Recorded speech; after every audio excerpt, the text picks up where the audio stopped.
Sexta-feira, 5 de janeiro de 2024, começa agora o Pix News. Veja os destaques desta edição. Santa Catarina registra queda de mortes violentas. 6.000 mandados de prisão foram cumpridos no estado em 2023. No Paraná, queda de furtos e roubos confirma a segurança nos primeiros 20 dias da temporada de verão. A ação do Verão Maior Paraná atende quase 6.000 turistas. Brasileiros e estrangeiros recebem orientações de segurança e também dos principais pontos turísticos. Rio de Janeiro se prepara para o Carnaval. Mais de 450 blocos são previstos em um dos maiores carnavais do país. 8 de janeiro, atos completam um ano. Em entrevista polêmica, ministro do STF diz que Bolsonaro tem responsabilidade nos atos. Vitor Roque é apresentado no Barcelona. Jogador disse estar realizando um sonho de infância. E você vai ver ainda, golpe do aluguel. Casos aumentam na alta temporada. Pedido de Pix antecipado é uma das práticas comuns nestas ocorrências. Essas e outras notícias a partir de agora no Pix News.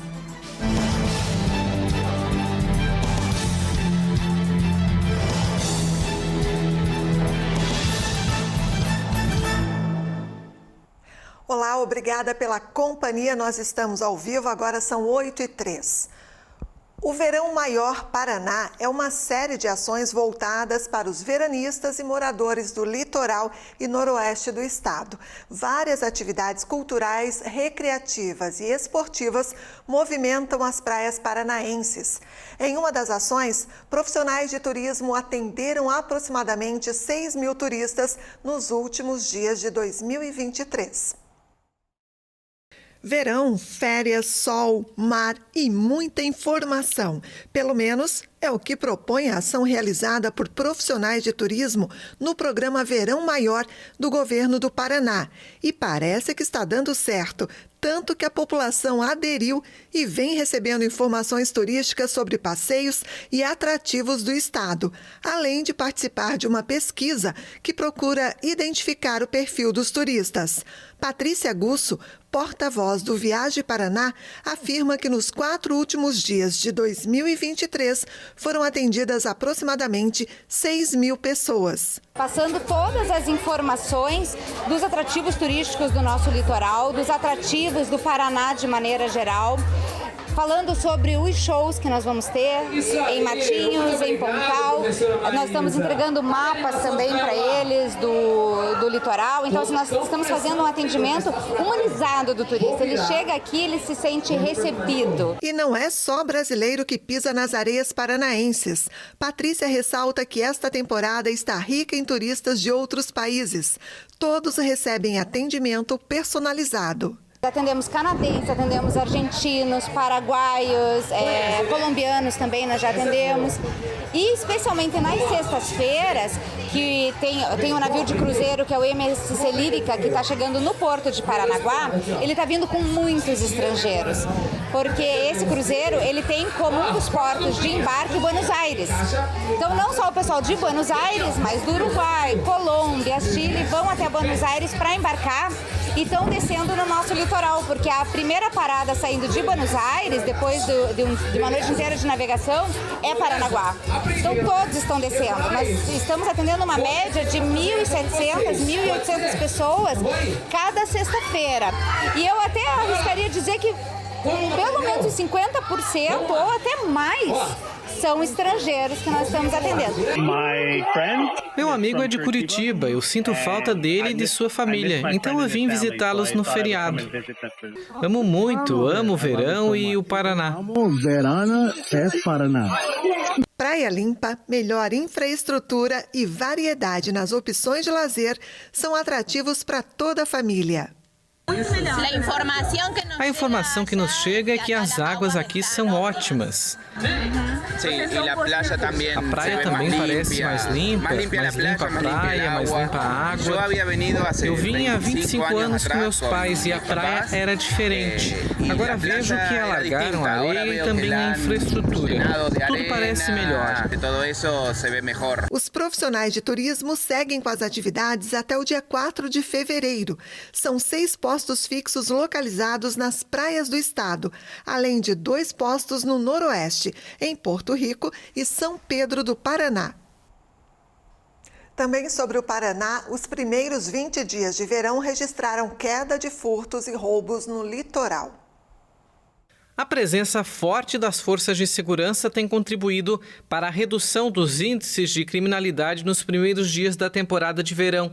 Os dados divulgados nesta sexta-feira apontam que mais de 170 mil pessoas foram impactadas com as ações, resultando em mais de 25 mil atendimentos. Nós tivemos reduções significativas, no número de homicídios, no número de apreensão de armas, no número de apreensão de drogas, um aumento.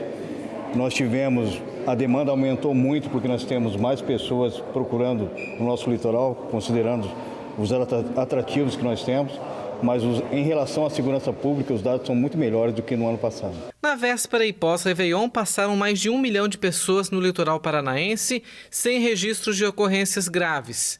Para as forças de segurança, o trabalho positivo tem relação com a integração entre as polícias, bombeiro militar e demais órgãos do estado e dos municípios litorâneos. Todas as forças estão trabalhando juntas e integradas, não é só discurso.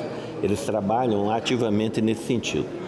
Fora disso, todas as arenas esportivas atenderam mais de 150 mil pessoas que passaram por lá, atendimentos presenciais, quase 30 mil atendimentos, Então está transcorrendo normalmente. Daqui em diante, nós estamos mirando agora o primeiro show que vai acontecer no dia 12 e esperamos mais de 50 mil pessoas. Então, tudo é para diminuir o impacto na cidade e para aumentar a segurança, porque o turista e veranista tem seus 10 dias de tranquilidade aqui no melhor litoral do Brasil. Nos primeiros 20 dias, a redução de furtos foi de 12% e roubos 36%. Em relação aos crimes graves, foram registrados 2 homicídios, 5 tentativas e 2 tentativas de feminicídios, dados também inferiores à temporada passada. Já os bombeiros têm concentrado ações nas praias e orientando os banhistas a frequentarem locais guarnecidos. E isso vem também bastante a nossa orientação no sentido de que as pessoas, quando estiverem no litoral, procurem banhar-se na presença dos guarda-vidas. E quando isso não é possível, que tenha um olhar bastante importante para a verificação das placas. Nós estivemos aí fazendo rondas no litoral e não é possível que as pessoas, aonde tiverem as placas pretas, estejam ali se banhando. Então, por isso o motivo das rondas, dos guarda-vidas, para orientar toda essa população para que não entrem em mar que tenham bandeiras pretas. E ainda sobre segurança pública, em Santa Catarina, em 2023, o número de mortes violentas caiu. Segundo dados divulgados pela Polícia Civil, os latrocínios caíram em 52% e os homicídios registraram queda de 4,36%.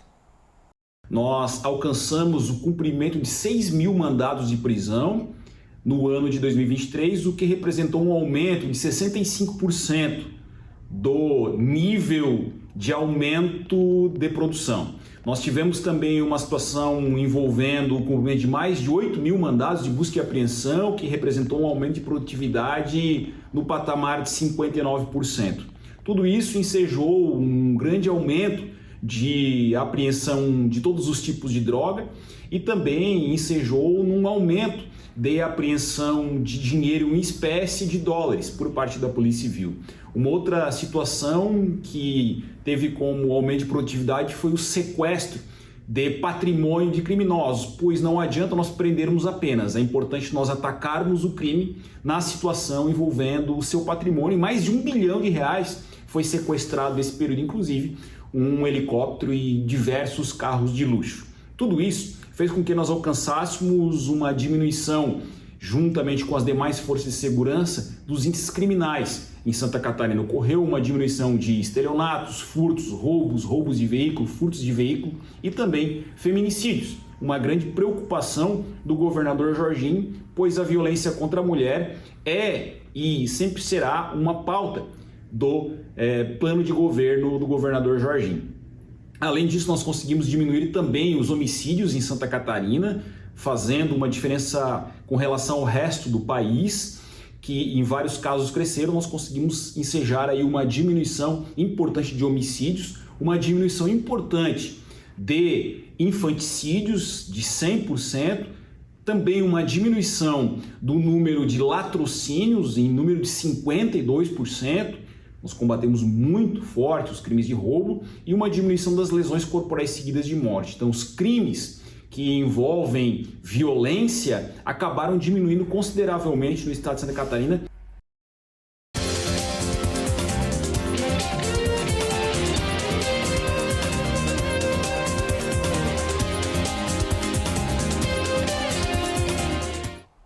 Uma das principais revelações do futebol brasileiro, o atacante Vitor Roque foi apresentado nesta sexta-feira no Barcelona. Ele afirmou estar realizando um sonho de infância. O atacante brasileiro Vitor Roque, de apenas 18 anos e que até pouco tempo defendia as cores do Clube Atlético Paranaense, foi apresentado nesta sexta-feira no clube catalão. Com o espanhol ainda engatinhando, ele afirmou que está fazendo um sonho se tornar realidade. Um sonho hecho realidade. Muito contente também. Então, creio que é um sonho hecho realidade que tinha desde niño. Sabeu vosaltres el que representen els jugadors brasilers per al nostre club.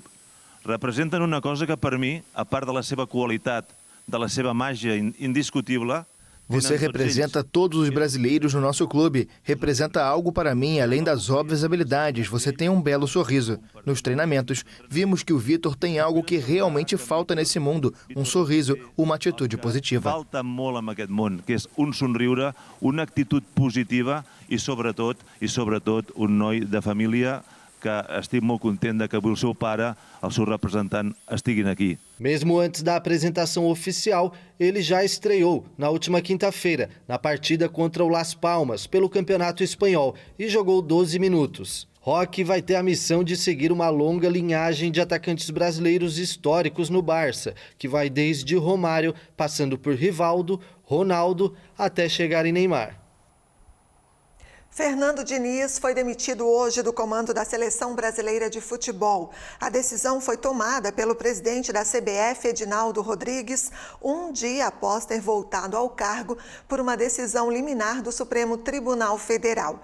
Em nota, a entidade agradeceu ao técnico do Fluminense e ressaltou a urgência de eleger uma comissão técnica definitiva. Ainda sobre a CBF, a entidade enviou também hoje para a Conmebol a lista de atletas do pré-olímpico, competição classificatória para os Jogos de Paris. A relação teve uma mudança de última hora. O lateral Kelvin, que atua na Rússia, entrou no lugar de Robert Renan, zagueiro do Internacional. E o atleta Oscar Pistorius deixou nesta sexta-feira a prisão na África do Sul em regime de liberdade condicional, 11 anos após matar a tiros a namorada. Ele já cumpriu mais da metade da pena. Acredita-se que Oscar Pistorius estava nesta van que deixou nesta sexta-feira a prisão a Terridgeville, nos arredores da capital Pretória. O atleta foi colocado em liberdade condicional 11 anos após matar a então namorada Riva Steenkamp, em um crime que chocou o mundo. As autoridades informaram que Pistorius agora está em casa e que ele está restrito a permanecer no distrito de Waterkloof, em Pretória, mas não foram dadas informações precisas sobre o seu paradeiro. Aos 37 anos, o sul-africano já cumpriu mais da metade da pena. Conhecido mundialmente como Blade Runner por suas próteses de fibra de carbono, Pistorius não pode falar com a imprensa como condição para a liberdade condicional. Pistorius matou a namorada, uma modelo formada em Direito que tinha 29 anos na época, nas primeiras horas do Dia dos Namorados de 2013, disparando 4 tiros através da porta do banheiro da casa dele. Ele afirma que achava se tratar de um bandido. O crime ocorreu 1 ano depois de Pistorius ter feito história ao ser a primeira pessoa duplamente amputada a competir em nível olímpico, quando disputou os Jogos de Londres em 2012. Ele foi considerado culpado de assassinato e condenado a 13 anos de prisão em 2017, após um longo julgamento.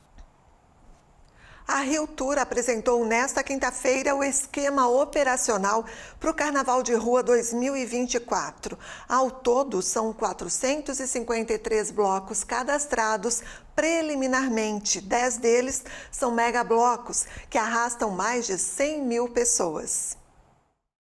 Pouco mais de um mês para o início do Carnaval, a Prefeitura do Rio de Janeiro anunciou o esquema operacional para a folia nas ruas da cidade maravilhosa. A Rio Tour apresentou uma previsão inicial de 453 blocos cadastrados e uma expectativa de mais de 5 milhões de pessoas nos dias de festa.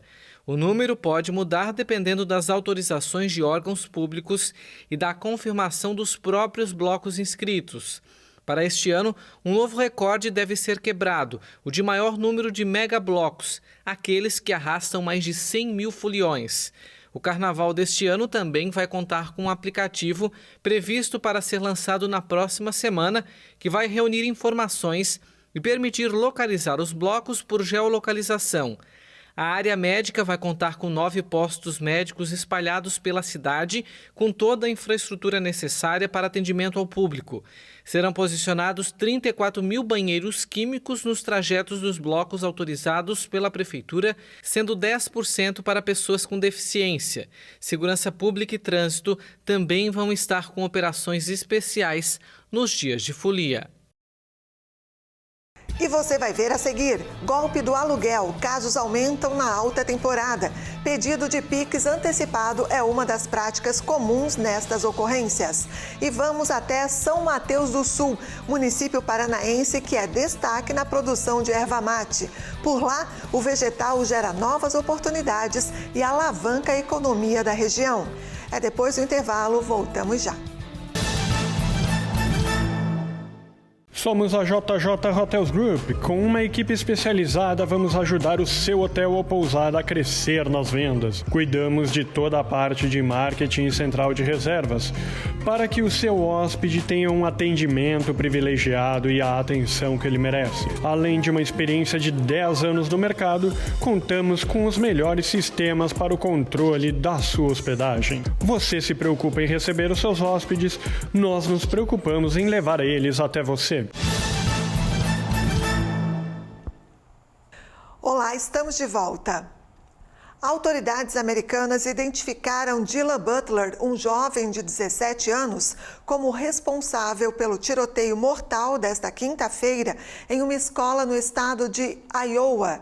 O adolescente tinha 2 armas e um artefato explosivo improvisado também foi encontrado no local e desarmado. Um adolescente armado com um revólver e uma espingarda matou um colega de classe e feriu outras 5 pessoas, a maioria estudantes, nesta quinta-feira. O jovem, identificado pelas autoridades como Dylan Butler, abriu fogo em uma escola de ensino médio na cidade de Perry, no estado americano de Iowa. Os policiais imediatamente tentaram localizar a origem da ameaça e rapidamente encontraram o que parecia ser um atirador com um ferimento de bala auto-infligido. À medida que outros policiais respondiam, uma abordagem sistemática da escola foi realizada. Os policiais localizaram durante as buscas na escola um artefato explosivo improvisado. O Corpo de Bombeiros do Estado e o Departamento de Álcool, Tabaco e Armas de Fogo tornaram o dispositivo seguro. A expressão ferimento auto-infligido é frequentemente usada para indicar que alguém cometeu suicídio, mas as autoridades não esclareceram se ele morreu, como alegado por vários meios de comunicação americanos. A AFP entrou em contato com o departamento do xerife, que não quis confirmar. Com mais armas do que pessoas, os Estados Unidos têm a maior taxa de mortalidade por armas de fogo de qualquer país desenvolvido. De acordo com a ONG Gun Violence Archive, o país já registrou 3 tiroteios em massa este ano, classificação usada para episódio em que 4 ou mais pessoas são feridas ou mortas. 2023 terminou com um total de 656 tiroteios desse tipo em território americano.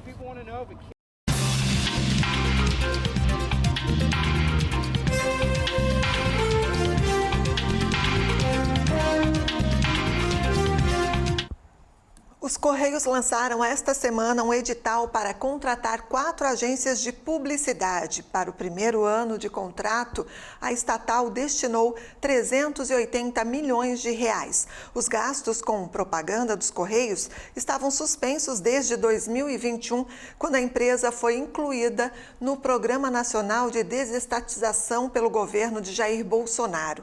Em abril do ano passado, Lula retirou a estatal do programa de privatização. No fim de 2023, o relatório da Secretaria de Orçamento Federal calculou que o prejuízo dos Correios no primeiro ano do governo Lula será de quase 275 milhões de reais. Assunto para o jornalista Tiago Pereira, que já está aqui comigo. Tiago, boa noite, seja bem-vindo. Essa matemática aí está correta? Acho que está bem errada, né? E é como você falou, esses números aí previstos acabaram se concretizando e os Correios realmente fecharam 2023 com prejuízo, números que desde 2021 não eram assim, eram bem diferentes. Boa noite para você. Boa noite. E para toda a nossa audiência qualificada aqui da Pix TV. Infelizmente, é desse jeito que o Brasil leva as suas estatais, forçando a despesa à exaustão, com a alegação de que é preciso investir. A gente que é da iniciativa privada sabe muito bem que quando uma empresa não dá lucro ou tem prejuízo, a primeira coisa que se corta é a comunicação, a publicidade. No caso do governo federal, faz a ordem contrária. Tem 275 milhões de prejuízo e ainda abre licitação para torrar outros 400 milhões. É quase o dobro do prejuízo. Os Correios, assim como as demais estatais brasileiras, em 2021, sob o governo de Jair Bolsonaro, tiveram lucro de 187 bilhões de reais. Agora, no fim de 2021, no primeiro ano do governo Lula, as estatais brasileiras, segundo dados oficiais do portal da Transparência, registraram um prejuízo de 6 bilhões de reais. E mesmo assim, o governo só aprende a somar, buscando superávit nas contas com aumento na arrecadação. Não é o bolso deles, né? Ao que parece, subtração não é o forte de Fernando Haddad.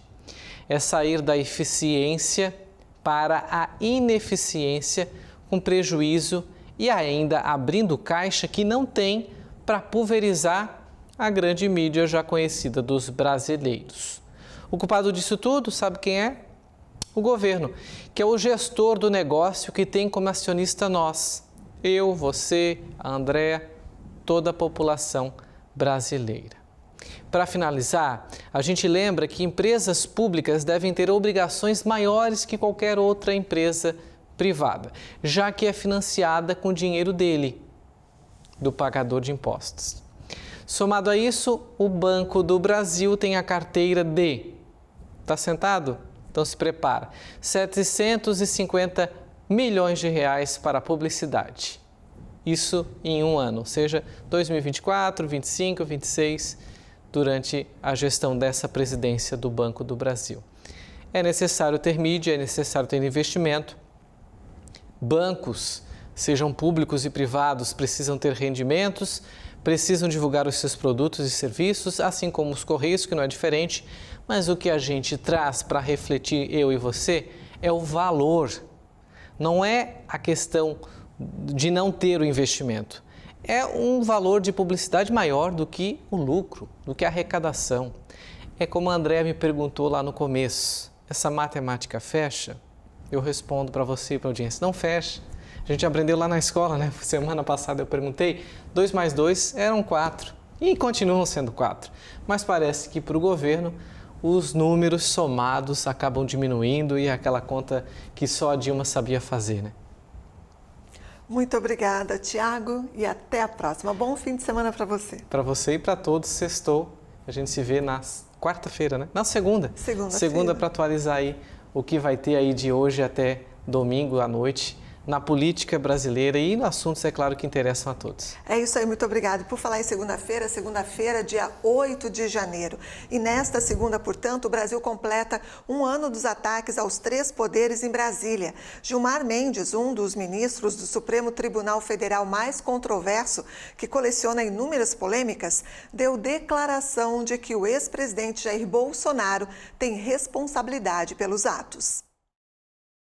Às vésperas de se completar um ano dos ataques às sedes dos 3 poderes em Brasília, o ministro Gilmar Mendes, do Supremo Tribunal Federal, defende de forma veemente, mesmo sem provas, o vínculo do ex-presidente Jair Bolsonaro com o episódio. Mas a responsabilidade política é inequívoca. Eu acredito que até mesmo os militares não retiraram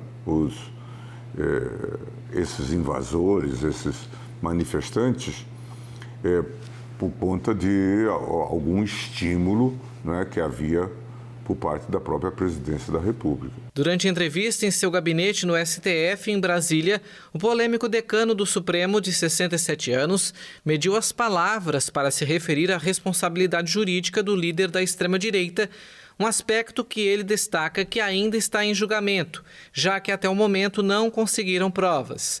Bolsonaro, inelegível por 8 anos, desde junho por decisão do TSE, é investigado no STF como possível instigador e autor intelectual dos ataques aos prédios públicos em uma tentativa de derrubar o governo do presidente Luiz Inácio Lula da Silva, recém-empossado.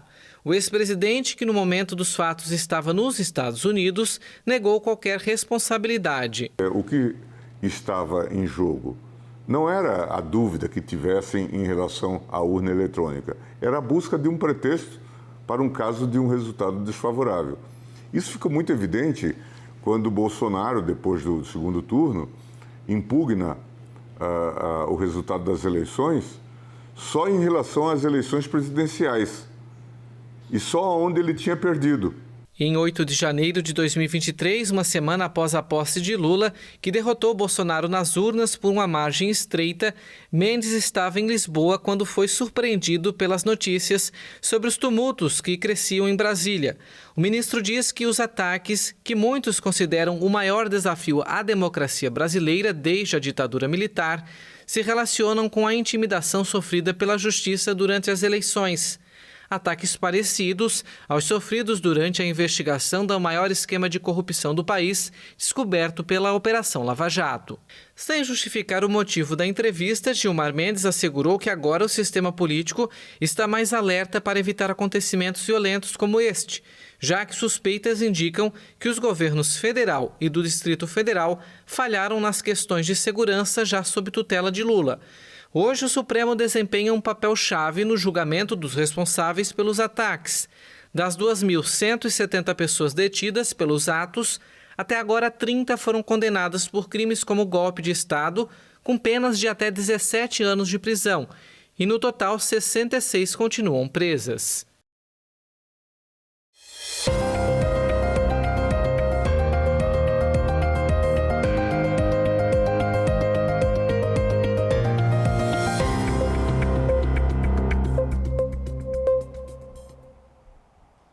A cidade de São Mateus do Sul, no sudeste paranaense, se destaca na produção de erva mate. Em 2022, o município reafirmou a sua posição de destaque na agropecuária brasileira. Ao liderar a produção nacional do vegetal, busca incluir a iguaria em novas receitas, gerando possibilidades no uso que ampliam o valor natural e também econômico.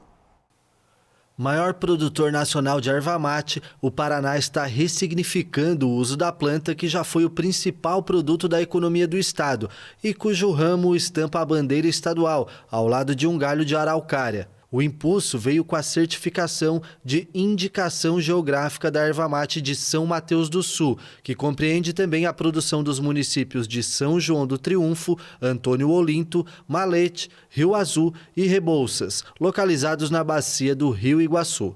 Foi feito um trabalho levantando um histórico sobre a erva mate, sobre a produção em livros, fotos e tudo mais, e conseguiu se comprovar uma notoriedade que a erva mate da nossa região tem. A indicação geográfica foi concedida em 2017, após anos de trabalho e pesquisa para reunir a documentação que comprova o diferencial e a tradição da planta.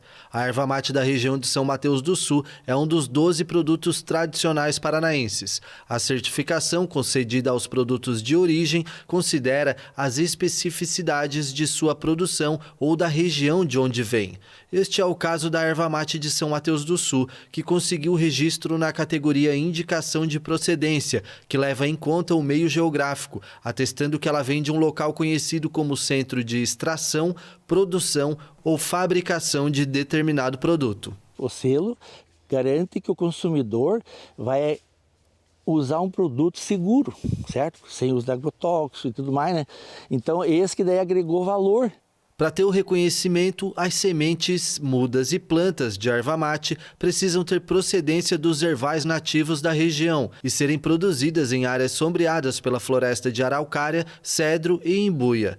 Atualmente, 30 produtores locais têm a certificação de indicação geográfica. Eu acho que a IG, para mim, assim, ela deve estimular muito essa parte de rastreabilidade, de produção controlada, de boas práticas agrícolas, porque isso também me parece um anseio aí do novo consumidor que cada vez quer saber mais, mas tá, e daí? Quem são vocês? De onde é que vocês vêm? O que vocês fazem? Quem é o produtor? A planta nativa do sul do país, já utilizada antes da colonização por indígenas guaranis, está ligada à memória do município, que viveu o período de ouro da exploração do produto no Paraná. No ano de 2022, reafirmou sua posição de destaque na agropecuária brasileira ao liderar a produção nacional, conforme dados do Instituto Paranaense de Desenvolvimento Econômico e Social. Traz um retorno financeiro, como também traz um retorno assim de mídia, porque uma pessoa passa para outra, numa conversa de amigos, e as pessoas procuram o restaurante para degustar os produtos de erva mate. E a gente viu uma oportunidade de, por que não inserir no nosso menu tradicional e polonês produtos de erva mate, né? E daí veio o brigadeiro, que já é mais famoso, né? Apareceu já na TV, a gente brinca que era o mais famosinho. Mas aí a gente falou, por que não fazemos outras versões? E aí, assim, alguns entusiastas que ajudaram a gente a passar a receita, colocando no menu, seria uma oportunidade, claro, de ajudar e engrandecer, né, o que a gente tem hoje, que é o IG, que é o nosso ouro verde, que a gente fala, né, a erva mate. São Mateus do Sul se destacou ao produzir mais de 67 mil toneladas de erva mate, contribuindo significativamente para o total de 317 mil toneladas no estado do Paraná. O estado lidera a produção nacional de erva mate, representando mais da metade da produção total do Brasil, que atingiu 618 mil toneladas em 2022. O Instituto do Meio Ambiente de Santa Catarina divulgou o 5º relatório de balneabilidade da temporada. De acordo com as amostras coletadas, quase 51% dos pontos estão impróprios para banho. O número de praias impróprias para o banho no estado aumentou. Após uma semana chuvosa, o índice saiu de 90 para 121 locais sem condições para banho, desde o último relatório emitido na semana passada. 28 municípios litorâneos e mais de 100 praias foram monitoradas pelo Instituto do Meio Ambiente. Palhoça apresentou uma análise negativa em todos os pontos de coleta. Na capital catarinense, mais 13 locais ficaram impróprios, totalizando 41 dos 87 pontos como inadequados para o banho. A praia central de Garopaba passou a ser considerada própria ao banho. No entanto, na Lagoa da Garopaba, que desemboca na Praia da Barra, passou a estar imprópria. Imbituba ficou com todos os pontos de coleta considerados adequados aos banhistas. Já a Laguna manteve o resultado negativo na Prainha do Farol. Balneário Camboriú também manteve o resultado da semana passada, apenas com 2 pontos positivos, em Laranjeiras e Taquaras. Toda a praia central da Dubai brasileira está imprópria. O IMA recomenda que os banhistas não entrem no mar em até 48 horas após as ocorrências de chuvas de maior intensidade, pois as correntezas podem arrastar material contaminado, o que pode prejudicar a qualidade das águas. Gente, agora um alerta. O verão chegou e a procura por imóveis para aluguel de temporada dispara nessa época. A internet, aliada na busca por imóveis, pode também oferecer alguns perigos. Por isso, todo cuidado é pouco para não cair em golpe.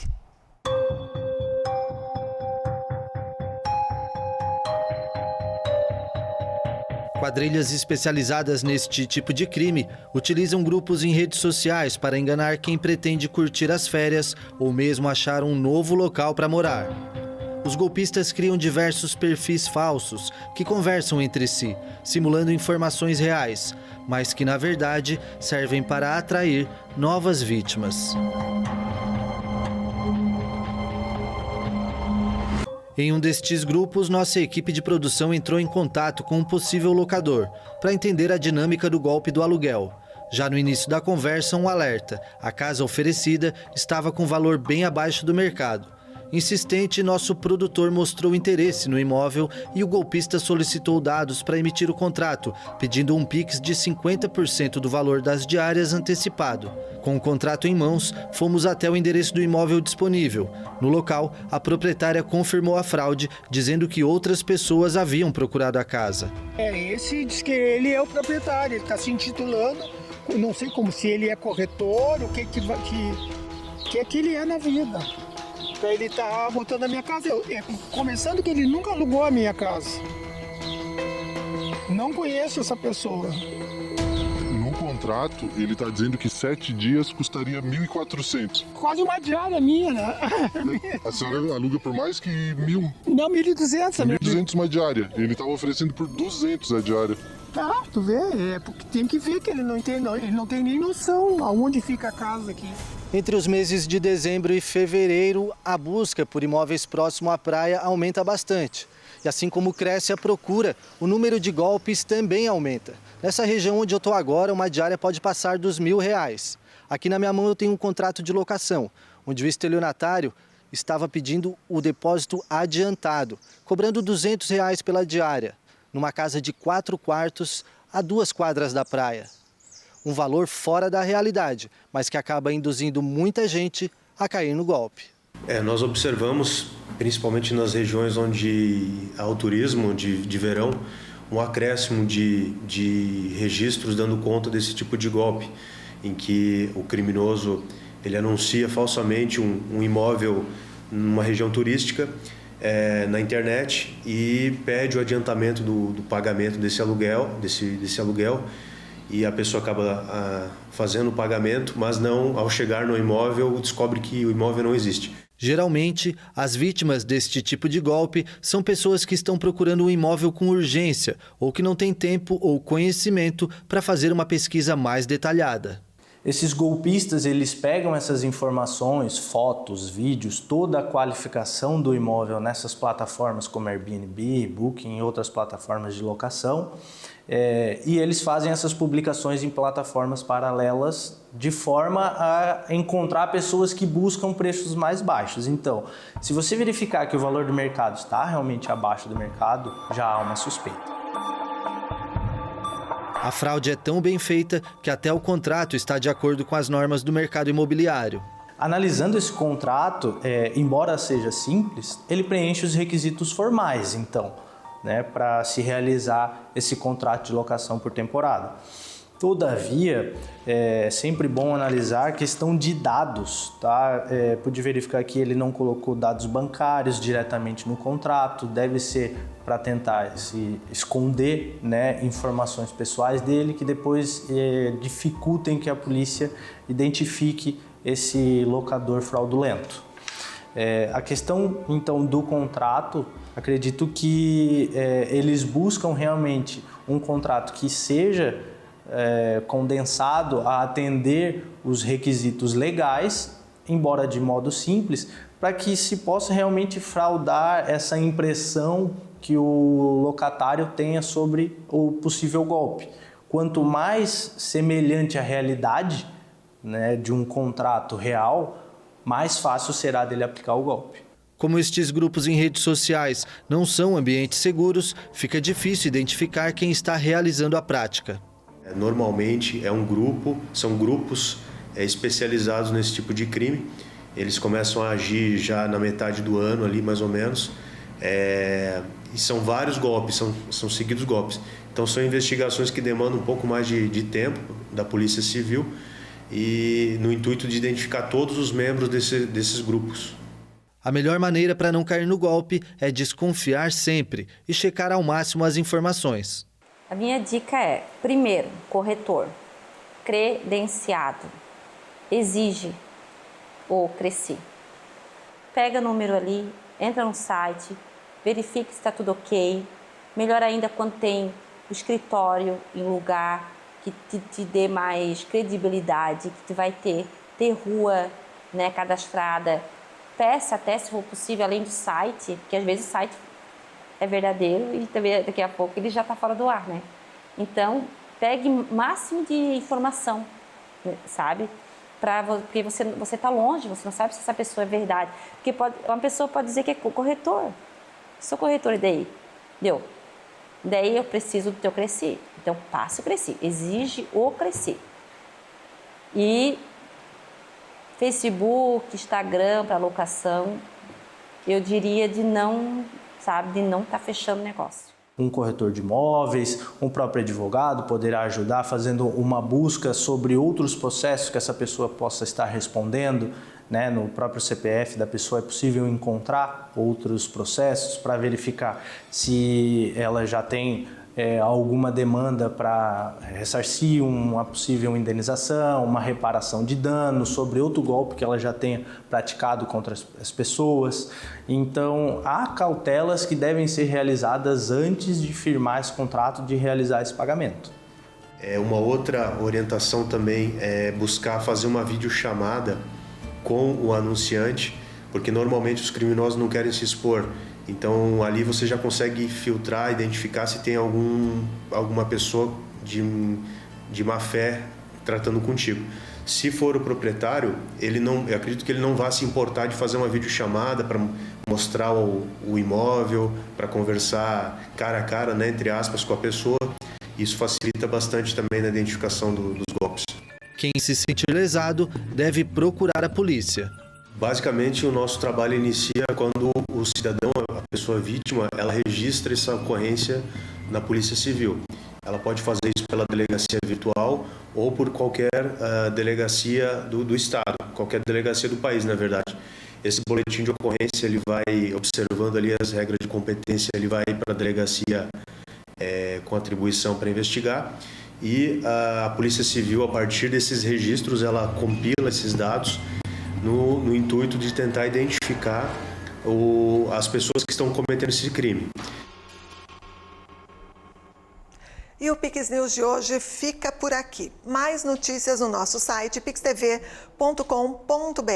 Siga também nossas redes sociais, o endereço é @pixtvhd. Às 10 da noite no Cinepix, Super Snooper, um tira genial, vale a pena conferir. E a gente se vê então na segunda-feira às 8 da noite. Bom fim de semana a você e até lá. Pix TV é conteúdo todo dia.